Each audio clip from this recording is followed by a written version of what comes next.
یہ واقعہ ایک عمومی بیماری کی شاید نشاندہی کر رہا ہے جس سے ہمارا معاشرہ وقتاً فوقتاً گزرتا رہتا ہے، اور وہ بیماری ہے ایکسٹریمزم کی، ریڈیکلائزیشن کی، پرتشدد رویوں کی۔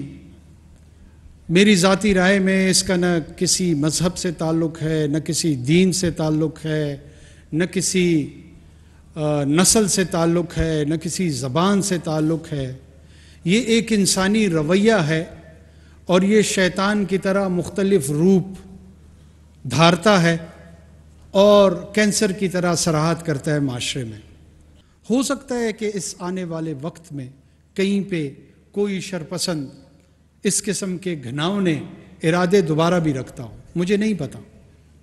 میں آپ کو صرف یہ ایشور کرانا چاہتا ہوں کہ کبھی نہ صرف کرسچن مائنورٹی کے ساتھ، چاہے وہ ہندو ہوں، چاہے وہ سکھ ہوں، چاہے وہ پارسی ہوں، چاہے وہ احمدی ہوں، چاہے وہ کسی بھی قسم کی مائنورٹیز سے بلانگ کرتے ہوں، اگر ان کی جان و مال پہ کوئی بھی شخص، کوئی بھی گروہ حملہ آور ہوگا تو ریاست اور ریاست کے قوانین کو آپ مظلوم کے ساتھ پائیں گے، ظالم کے ساتھ نہیں پائیں گے۔